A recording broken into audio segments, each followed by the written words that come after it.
To order, please rise for the pledge and a silent invocation. I pledge allegiance to the flag of the United States of America and to the republic for which it stands, one nation, under God, indivisible, with liberty and justice for all. Amen. Amen. Can I get a roll call, please? John Junko, Tom Jordan, Here. Bo Bofamy, I'm here. Lance Green, Is here. Newton White, Here. Stan Schmidt, Chair Mills Benet. Here.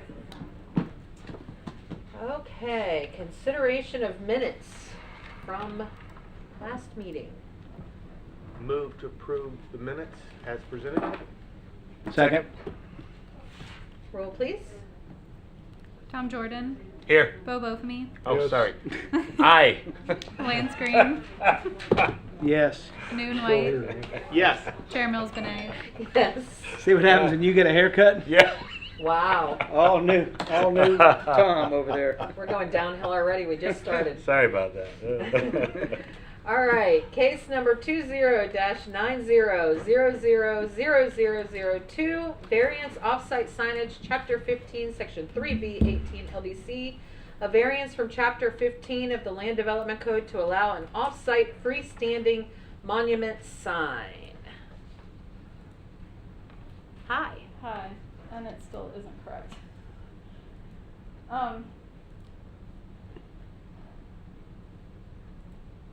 Well, okay. I guess you guys should just have to read my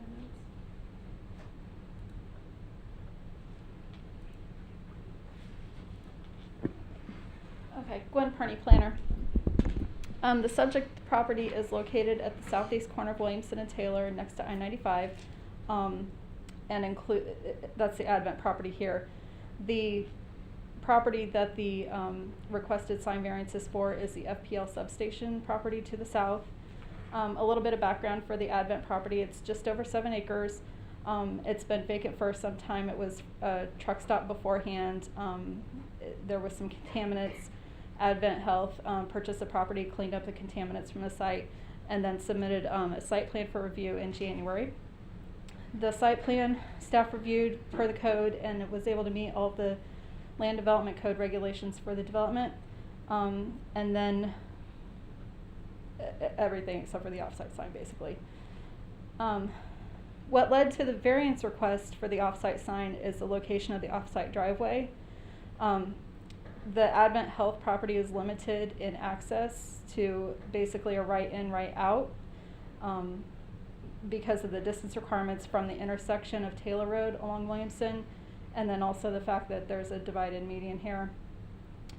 So the development team worked with staff at the city and county to get an off-site access location drive through the FPL substation property.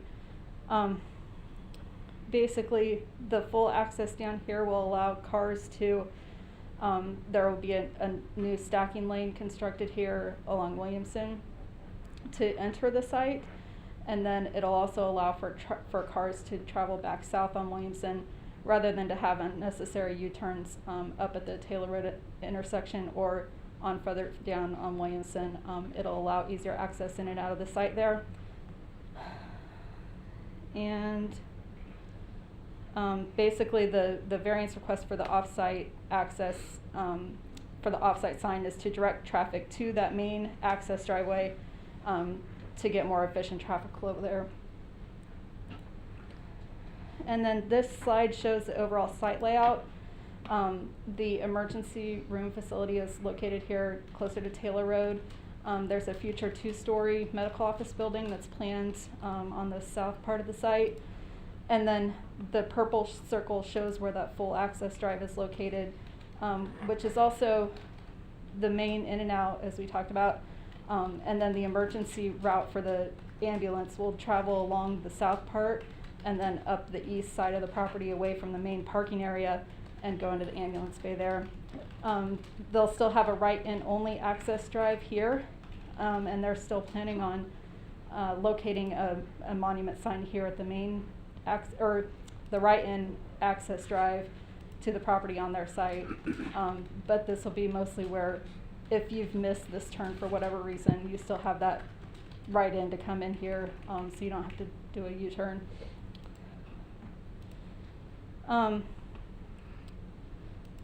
If this access drive had been on Advent's property, they had enough distance in between the driveways to locate two signs anyway. What this variance request does is take one of those two signs and moves it down to the southern full access drive, so it's not creating an additional sign. And then included in your staff report was a concept drawing of what the sign could look like. They're still working out their sign package. They wanted to wait until they had approval one way or the other of the variance before they submitted their full sign package. Over here on the right is most likely what it'll be close to looking like. This is what they have up at the hospital up in Williamson. And then over to the left is a shot of just to show the consistency with the logo and the sign design. This is the Central Care that they took over there at Village Trail and Dunlawton. So going through the variance criteria, staff found that the special condition was created with the location of the off-site full access driveway. Had that driveway been a secondary access point, like a back entrance, or if they had other ways in and out off the property, the sign variance might not be warranted. However, according to the applicant, the hardship was created with the main entrance being off-site and the signage being needed there to correctly direct the traffic to the correct access point so that there's more efficient traffic flow there. And then the variance meets the general intent of the code to provide a main sign at the main entrance, which is typically allowed for a commercial development. It's not creating additional signage. And then as you can see, there's the acreage of the properties lends itself to not creating additional visual clutter because the signage is so spread far apart along there. So based on the criteria listed in Chapter 19 of the Land Development Code, and the request is outlined in the report, staff recommends approval of the variance to allow the off-site freestanding sign on the FPL property for Advent Health, subject to limiting Advent Health to one freestanding sign near the right-in only access and one sign near the off-site access drive along Williamson. I'm available for questions, and the applicant is also here. Awesome. Questions for Gwen, Lance? Not yet. I want to hear the applicant first. Newton? No, I'm good. Tom? No, thank you. Bo? Just one quick one. Southbound traffic coming down Williamson Boulevard, or not traffic, but a southbound emergency vehicle heading south. How do they get access on the other side? If they're going south, Yeah. and they need to make a left turn to get in there, are they going to have to go down to a U-turn, or is there a cut through there? No, there's an existing median along Williamson now, that Yeah. grassy median. Right. They're gonna create a turn lane in that grass median. Oh, okay. And All then, right. so there'll be a left turn into that that's what the full access is you're able to turn in, from southbound into the site. There'll be a left And- turn lane. Yeah, Yeah. there's a left turn lane. Okay, great. Thank you. Okay, Thank I you. missed that. Thanks. Glenn? thank you. Well, I'm sorry I don't have a PowerPoint. My name is Glenn Storch. I represent the Advent Hospital System, Advent Health. And I really appreciate Gwen's presentation. I want to go into some of the few additional things that show why we're entitled to a variance. First of all, some of the history. This site has been sitting here for over 2 decades, unused, can't be used. 2 reasons for that. One, of course, it was contaminated, that was a problem. 2 was the access. They had, basically there was no access off of Taylor, and there was really no access from southbound Williamson on this property. It would not be allowed, period. So the only option we had was to work with the county to try and find some way of getting a left-hand turn lane. The left-hand turn lane, we had no problem with putting it in, but the question was where. They would not allow a left-hand turn lane anywhere that would provide access to the property. And so, fortunately, we were able to work with FP&L, who owned the property to the south, and after literally a year negotiation with FP&L, we were able to get them to allow us to provide an easement in this area. And so this is the closest place that they could put an access to this property. And so the county's agreed to that, the city's agreed to it. That's the location.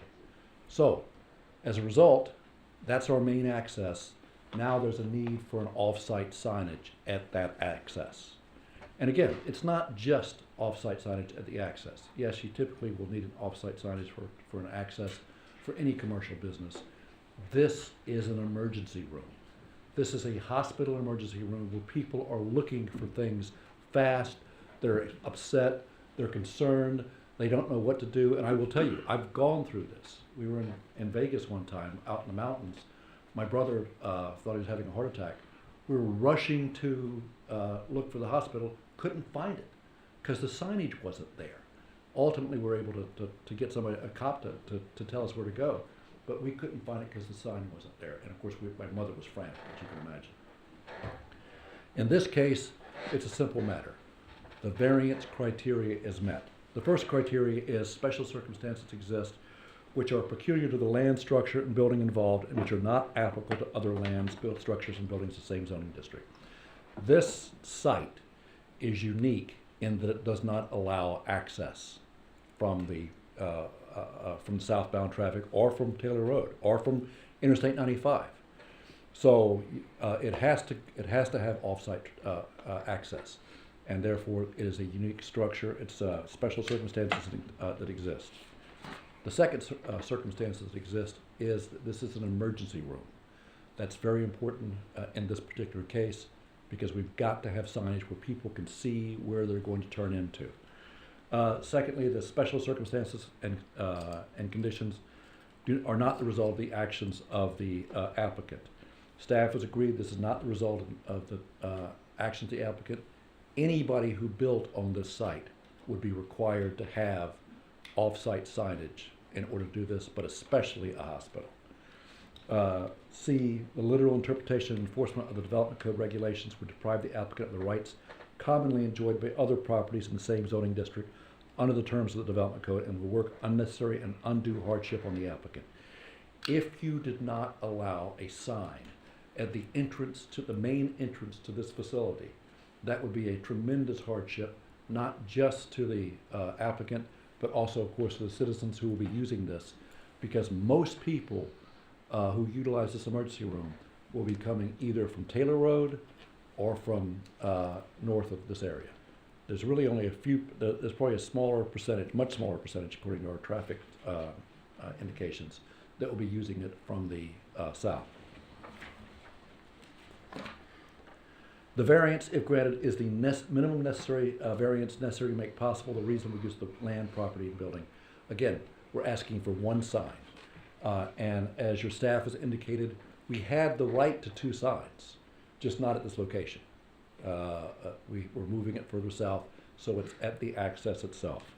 And then then 5, of course, is granting the variance will not confer the applicant any special privilege that is denied by the zoning district to other lands, buildings, or structures in the same zoning district. Typically, you are allowed to have signage at your entrance. That's what we do in this community. And we have done this in other cases where we have had off-site signage issues. There is one more. Granting of the variance will be in harmony with the general intent and purpose of the code and will not be injurious to the surrounding properties or detrimental to the public welfare. Obviously, having a sign at the location where you turn in order to allow people to know where to go to the emergency room is not injurious to the public welfare. It is a benefit to the public welfare. So we have met the criteria. Staff has indicated we've met the criteria.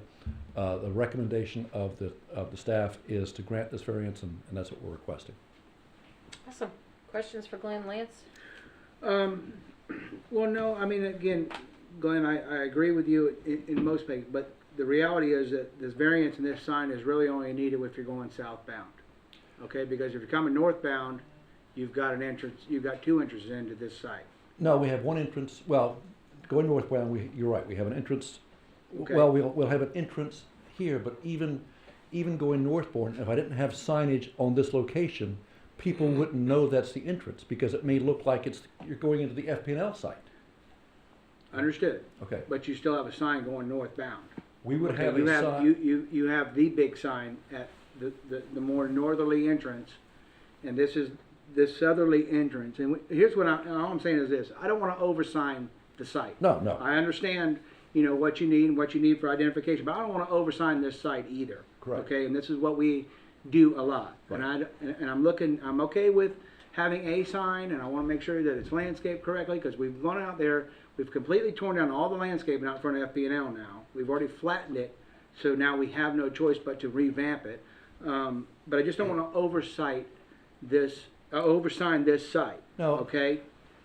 And I understand what you're saying, but again, we're entitled to 2 signs along Williamson anyway.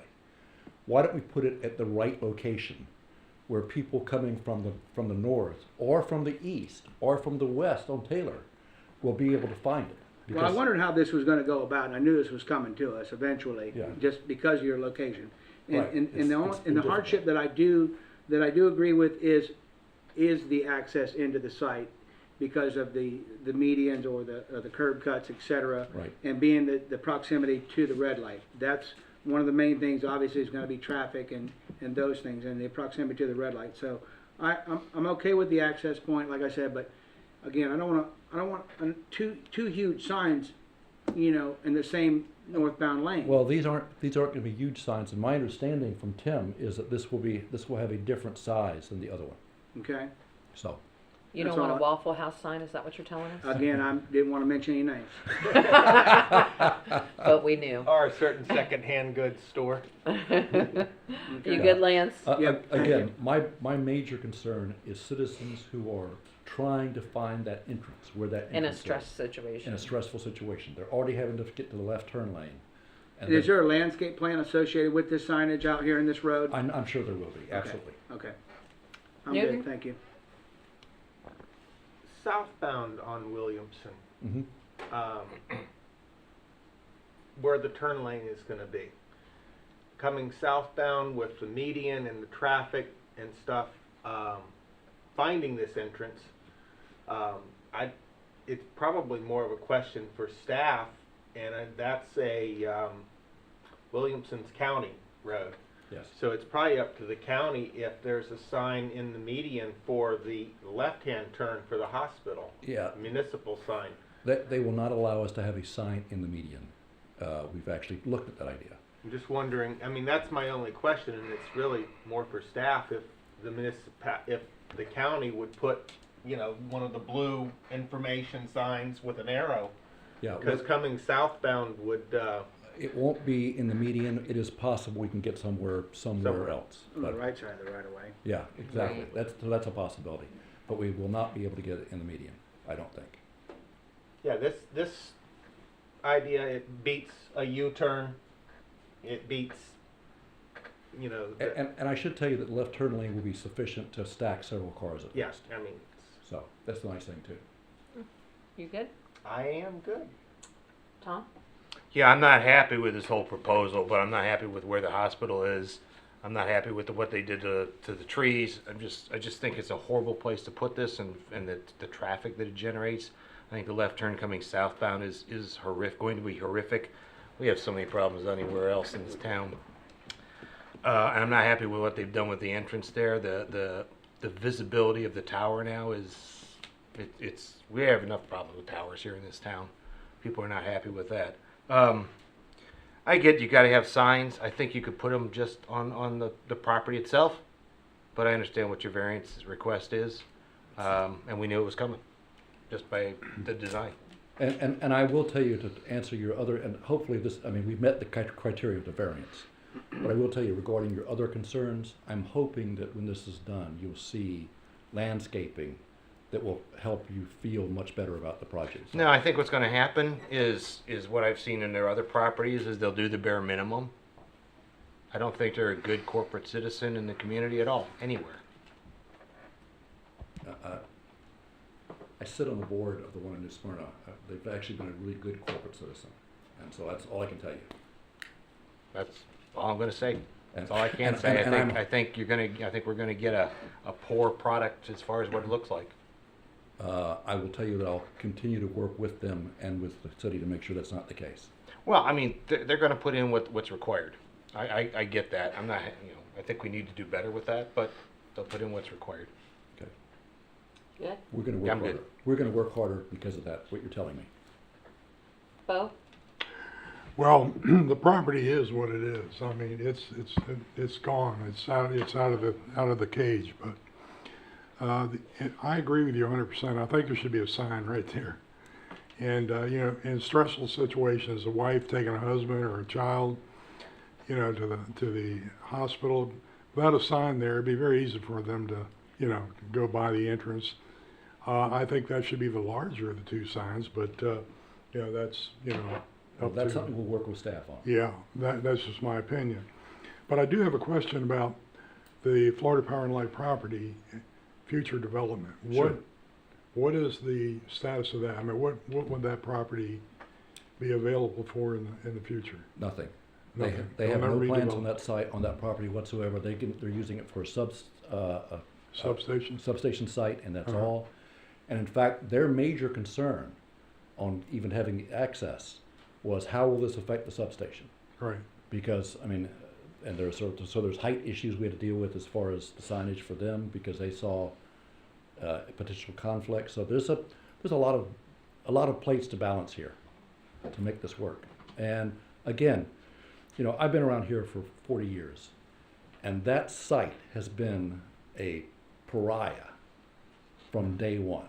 And so, to me, at least somebody's investing in it and doing something with it. I never remembered it being a truck site there. That's because it was over 40 years ago, I'll bet Yeah. you. it was a long time ago. Not even you remember. Ba-bum-bum.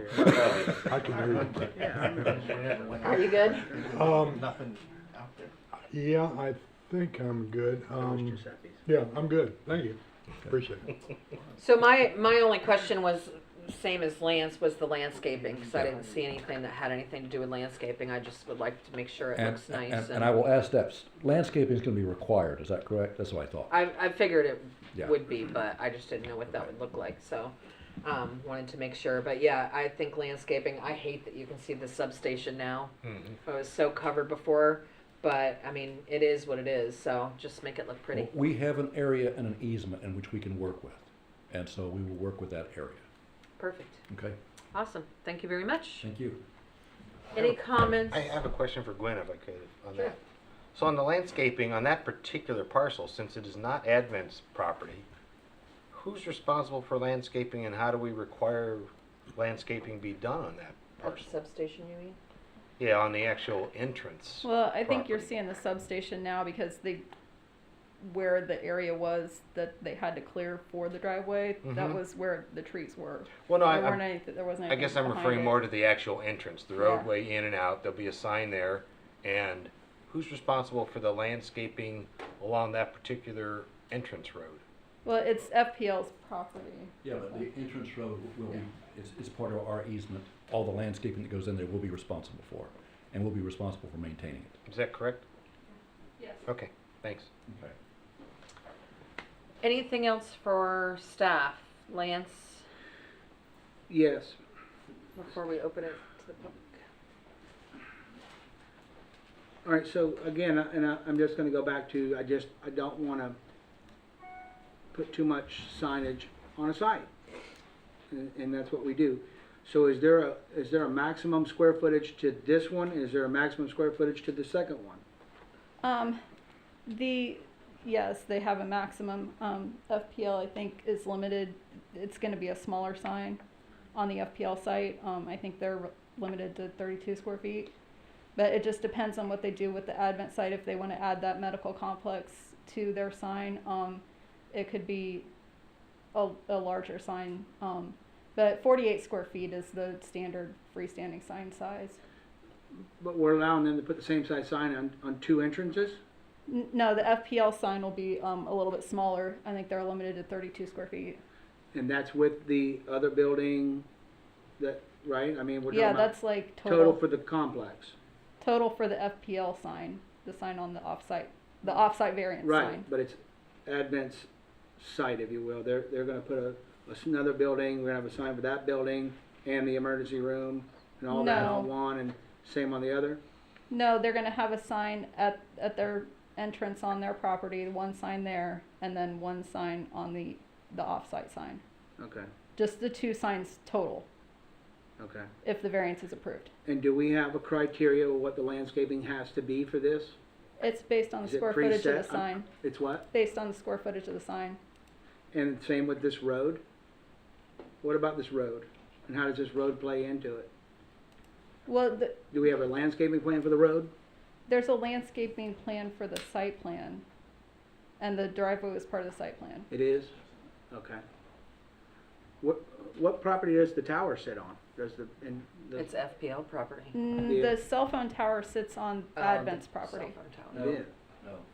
I think the cell phone tower, well, the cell phone tower was leased out years ago, and we don't have anything to do with the cell phone tower. Okay, It's leased property, but it's leased property on Advent's property. it is? Yeah. Okay. I mean, I just wanna see that we put something back, we've scalped it, we've Yeah, went out there's there a and we just landscape- scalped it. There's a And- landscape plan required for the site. It's under construction right now, but they have to plant back the buffers, if that's what you're asking. Yeah, I know we talk about maturity, but again, they've scalped it to They've nothing and never started actually- over again. Some of their shade trees they've upsized for the Okay. site plan. Okay. And again, I should point out that part of the reasons why, and this has nothing to do with the variance, but one of the reasons why there's such a problem with the vegetation that was taken off is because of all the contamination that had to be removed. That was mostly contamination issues. And so it wasn't because we're looking to take out all the You stuff. mean that 3-trunk pine tree was regular? But that was the problem. It wasn't, otherwise, we would love to keep mature trees because it's cheaper for us. Right. But we couldn't because because you had to remove all that material from the contamination. I just want to see it restored back to something beautiful, like you know. And again, Glenn, you've been here in front of us Absolutely. many times, and you know what to expect, and you know what we expect. And I see this site as a gateway to Port Orange, and I think it's a very important site, and I know that Advent feels that way as well. Thank you. They paid a premium for this. All right, Okay. that's all I got. Newton, anything for Gwen? No, Tom? I'll let this pass. No, I guess the one question is on the trees, because you took down a bunch of trees on the northeast side. So I understand that was because you need access to the helipad for the helicopter. Well, it's not because we have a helicopter coming in, yes, but I don't think we took them down because of the access to the helipad. I think literally, I think most of the trees that were removed were because of the contamination. Okay. Because that was done, wasn't that done in the first part? Yeah, so Glenn's correct. A lot of those trees had to be taken out because of the brownfield and the contaminants that were coming across Taylor Road. On the north end, they do have a flight path for the helicopter. Mm-hmm. So that's basically over the interchange there and then back out. So there's kind of 2 flight paths in and out, so that's why some of the trees are removed. And that's also why they're upsizing a lot of their shade trees that they're putting back. If not all of them, I think all of them were upsized shade trees. But yeah, so they had some additional issues they had to work around that ended up in the loss of the trees. Thank you. Bo? What about accommodating pedestrian traffic around the Are you talking project? they messed up these trees? Well, the site plan, there's These sidewalks trees that go. are still- Newton. Newton. Sorry. There's sidewalks that connect the buildings and the. No, I'm talking about the outside, along the roads, Yeah, there's gonna be a sidewalk that goes out to Williamson. on Williamson and There's on, a sidewalk there now. There's a it sidewalk hasn't there been. now, it's just gonna connect, so the site meets code, this is the variances for the off-site sign, that Yeah. it should- hopefully nobody has to walk out to the sign. good job. Yeah. Unless they change Let's focus label. on the sign, boys. Okay. Did I hear you correctly say that the sign size can change based on when they build the second building? Mm, Did I hear that? No, Or I mean- misunderstood. For the The, sign? the sign for the FPL site, I think we're limited to 32 square feet. Okay. The other sign that they're putting on Advent's property, if they do a multi-tenant sign and have like the emergency room and the the medical complex, they can do like a multi-tenant sign, but if they just do the emergency room sign, then it's 48 square feet. How big can a multi-tenant sign be? I think for that complex, it's 82 square feet. So it'd be the same size as a regular shopping center sign, like Lowe's and Target, for instance. Okay. Thank you. Okay. Comments from the public. Does anybody wish to speak to this? Seeing none, I will entertain a motion to vote unless anybody has a comment that they'd like to say beforehand. Everybody good? I'll entertain a motion. Move to approve case number 20900000002. I'll second. Roll call, please. Can you do, subject to staff conditions, or? Subject to staff Subject to staff conditions. conditions. Amend my motion. And amend that second. Tom Roll. Jordan, No. Bo Bofamy, Yes. Lance Green,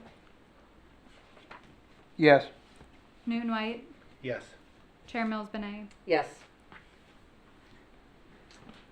Motion passes. Thank you very much. Thank you. And again, I'll be pushing to make sure that we deal with some of these issues as we're going through the process. So thank you. Thank you, Glenn. Thank you, Glenn. And I would like to make one comment. I apologize, I was conferring with my colleague to make sure that additional trees had not been removed since the last time I visited the Oh. site. I was starting to question what had been taken out. That's not what you said. All right. Staff report. Tim.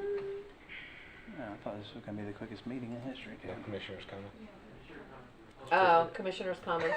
Commissioner's comments are after the staff report. Oh, no. I'm looking at the wrong staff report. Never mind. Commissioner comments first. I'm backwards today. Lance, anything? No. Newton? Wait, Oh, can we gosh. stop for a minute and notice that Lance said nothing? Yeah, imagine that. Must be because Susie's here. I- He's behaving. Gotta go fishing. I do want to tell a little story since we are nowhere near the shortest meeting ever. But a couple of weeks ago, I was approached by somebody, and actually it gained a little traction with 2 or 3 other people that were nearby about the landscape by Altamira Village. And they were complaining to me because they called somebody at the city, and the city said, no, that's the county, and the county said, no, that's or the county or the state, and then the county says, no, that's the city, and then somebody at the city finally said, no, those trees belong to the shopping center, and they're supposed to maintain them. So, after haranguing community development, I got bounced over to code enforcement and had a nice, semi-pleasant email exchange with code enforcement. And the discovery of things is yes, they know that the magnolia trees are covered with, some of them are covered with vines. The landscape is not being maintained. And in fact, a couple of years ago, one of those magnolia trees was taken out by a truck accident. Oddly enough, it was a landscaping company that took the tree out, and it's never been replaced. Did they get a permit for that? No. They Got a probably ticket. they probably got a citation for that. Should have included the tree cost. I have heard numerous times it said that commercial properties have a annual or semi-annual or biannual inspection that they're supposed to undergo. And I have come to find out that is not the case. There is no set schedule, plan, or anything for inspection of commercial properties to make sure that they are maintaining according to the development agreement that we sit up here and listen to. So when we see all these pretty pictures with all the little puffy little shrubs and everything else that they're supposed to maintain for the eternity of the property, nobody is in motion to check and make sure that they're maintaining this stuff. They are, for lack of a better way of explaining it, code enforcement is reactive. When they get a complaint, they roll out and look at it. So unless we just hit the lucky day and somebody says, well, you know, one of the code enforcement officers sees something and wants to enforce the code, they're pretty much waiting for the citizens, or us as citizens, to file a complaint. And I know that they've got a complaint now. They already had a complaint started because somebody had already complained before, and I continued to look into it and get down to the bottom of it. But the moral of this, what I want to do, is to tell you that many of our shopping centers in this city, many of our places of business, the vast majority of them are very good community partners and maintain their properties very well. There are some that may be falling into disrepair and some that may be neglecting some things, perhaps even on purpose. And if you see something, go online. I think there's an app you can use on your phone even, and file a complaint so that somebody goes out there and looks at it. And otherwise, you know, we're going to start looking poorly in our city. We sit here and spend a lot of time talking about and requiring people to put landscape buffers in, to plant trees, to plant shrubs, and expect that it's going to be maintained. And without us doing our due diligence and citizens doing their diligence to maintain the appearance of the city, it's all going to go for naught. Thank you. I second that one, absolutely. Unfortunately, it doesn't fall under Tim's realm anymore. It's No. falling under the police. No, yeah. Police do, you know. So like you said, it's Well, file something. I started out just Yeah. wanting to find out for certain who was supposed to because those trees are on the other side of the road. And Yeah. I wanted to find out who was responsible for maintaining them. But once you're and for all. absolutely correct. I think Newton just created a city position for himself. Go around and make sure everybody's maintaining their landscape. Oh God, I mean, I'll could talk you, to well, Jake to get you hired. Well, I mean, the work. I mean, when you think about it, could you imagine how much that would that would take? Ton of time. You. Which is probably why it's not being done. You would need oh yeah. Well, I mean, no, it's not a requirement. There's no requirement for it because my thought was, well, my God, if there is, how would we ever do that? It would be a volunteer position, you know. Yeah. Oh yeah. Newton Well, just no, volunteered. we all volunteer as citizens. Well, It takes 5 minutes to snap a cell phone picture and file it, and then they send you a nice email when they follow up on it. you get a badge too, you know. So. No, you Tree probably hugger badge. you probably get your open house sign swiped. Yeah, yes, and that's what you get. Sure. Tom, anything? No, ma'am, thank you. Bo? No. Now, Tim. Staff comments? And Public then public comments is after you, Tim. Stop trying to confuse me. There are no staff comments. However, we'd like to kind of point out something that we've been trying to go away from are these PUD agreements that you talk about with all these special requirements on it and go back to conventional zoning. This is one of the issues that we run into. Basically, you look at one shopping center across the street has to maintain trees, shrubs. A shopping center down the street is all public property then. These PUDs are, we got 140 of them. I don't know if the code enforcement staff has access to them as much as planning has knowledge of them, but there is a lot of stuff in PUD agreements, PCD agreements that specializes, such as that. Basically, to find that response, Newton, I had to go through about a 30-page document and look in 2 sections.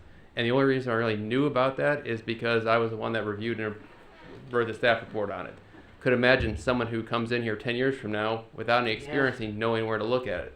That's one of the uphill battles we have in Port Orange with all those master development agreements and all those specific requirements. In terms of the landscaping, the trees out there, they are being, healthy trees. They're there. We don't have specific pruning requirements on those in the MDA then. So we gotta be careful as to what we're, calling for, but just wanna kinda speak on that, you kinda brought up a point there. That code requirement for that landscaping isn't in, section 12 of the code, right-of-way maintenance. Right. It's buried in an Altamira master development agreement that you gotta go ahead and know how to look for then. So that's just something that we keep trying to, staff's been bringing a couple PCD properties forward here, changing the conventional zoning. That way it is a little bit easier for the maintenance. And I think that's something we gotta look at too as we get, older city, more developments in, trying to make it more conventional zoning, because then it allows you to go back to that one set of codes Right. to look for. We're always going to have those PCDs, but not creating more that are very specific. I think one example that went through that you guys saw last month, then that apartment complex, that could have been another PUD with number of requirements in there. Right. But staff was able to get it crafted basically to fit within conventional zoning, and it's still moving forward at this point in terms of council review. But that's one that could have been a PUD that had those requirements. Going forward then. But that's kind of why we try to, stick with the code, and if there's things that we need to improve in the code, let's do those now. That way we're not creating these unnecessary PCDs or PUDs. In some properties, they are required. They are necessary. Altamira, probably ultimately, you needed one. But some of these smaller ones, not trying to do that then. So, Gotcha. just wanted to kind of, we kind of talk about that. There's all those documents, that you got to go back and look through. And sometimes you're basically going, there's no way that code requirement's in there for that MDA, and you look into it, and well, wow, 25 years ago, it was written in there. Well, how do you correct that? You how do we correct that You now? really couldn't, you have to have the property owner's buy-in to basically either amend it or to rezone it back there. So there's really no way to correct it, except if you have the property owner involved. And what you have with a lot of these PCDs and PUDs is it was under a developer who did it, one ownership. They have since sold it to people that, multiple people are ownerships of it now, and it's kind of hard to get basically amendments or get it reversed then. So it's just making sure that we've got good documentation in our files, so people know, hey, make sure you look into this one. But there are always, unique circumstances that, the staff that's here is not going to always be here to know kind of, yeah, I remember seeing that, I remember there on those situations then. Interesting. So, but that's just, it's one thing we want to talk about on the PCDs and PUDs then. Thank you very much. That's all you have for us? Like nothing? Yeah, happy Halloween. Now, public comments. Come on down. Please state your name and address when you come up to the microphone.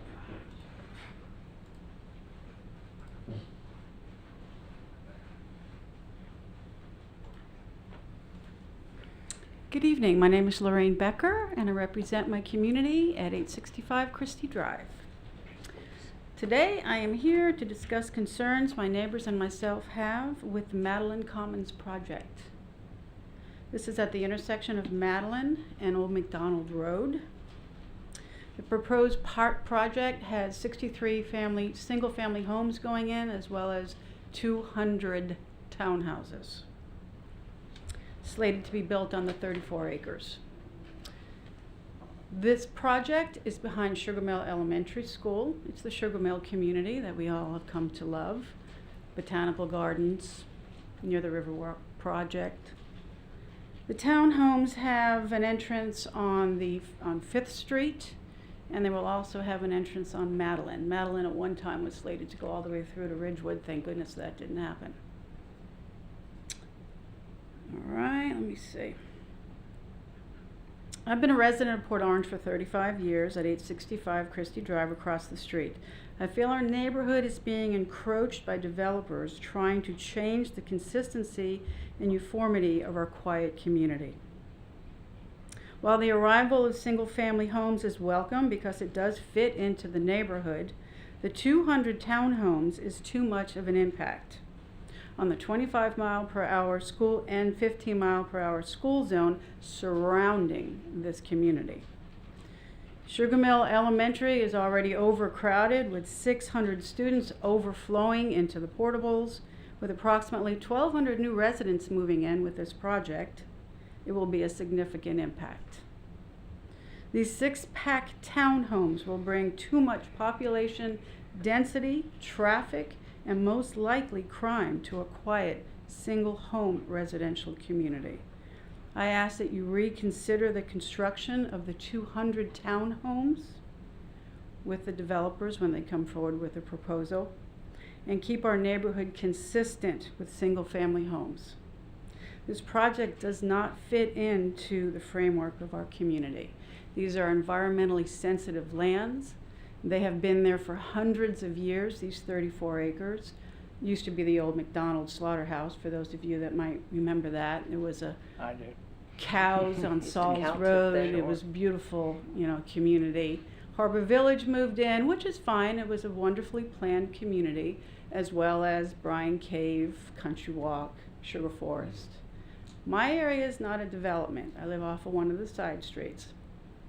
So, if you're familiar with that area, you know that how environmentally insensitive it is. It is an old oak plain filled with oak trees, flatwood pine woods, and this is definitely environmentally sensitive area. So, putting 200 townhomes stacked in six-pack, six-pack, six-pack, side by side in this community just does not fit. Thank you very much. My neighbors and myself do not agree with this project. We are thankful for the public notice on both sides so that we can speak on the issue. And there's a lot of landscaping that will have to go on, and I'm really happy here to see that you guys really care about the trees and all that. We are the city of trees after all. So whatever happens to that property, bring it in homes. Homes would be fine. But please do what we can to minimize the population density in this area. It's just too fragile, it's too quiet, it's too slow, and we need to maintain something on the east side of Nova that is not so commercialized and populated. Thank you very much. Okay, thank you. Do we know when that's coming in front of us? I would love to see it up on the screen and show you anything you want. I studied it. Okay. It's on the website. Thank you. Penelope Cruz Planning, that's still under staff review. The first submittal had a lot of staff comments. Resubmittal hasn't come back in yet. Once it gets to a point where it's in a better state, they'll hold a neighborhood meeting as well as is required. But at this point, it's not ready to move forward to public hearings. I was curious. I was going to mention they should be having a neighborhood meeting. Yeah, so they're required since to. we just passed that. Yeah, they based on the first review, they were going to have to make significant changes to their plans. Got it. Yeah. But they do have to have a neighborhood meeting, Yes, it's sir. required. Yes. Okay, thanks. Yep. Thanks, I Ben. do have one more question. I'm sorry, do I need to approach? Yes, please state your name again and quickly.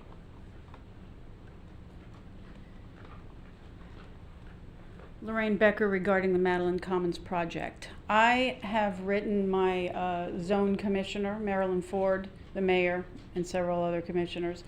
I got a response from Mrs. Ford that the property owners, the McDonald family, has bought back some of the property. How she knew that, I don't know, but she was kind enough to at least respond back to one of my emails. So that does give, us some, hope that that maybe they did buy back some of it, and we're not going to be seeing townhouses, but I just want you to know that information is out there publicly because it was shared with me by Mrs. Ford. Awesome. Thank you very much. Okay. If there's nothing else for the greater good of the world, I will Make a motion to entertain a adjourn. motion to adjourn.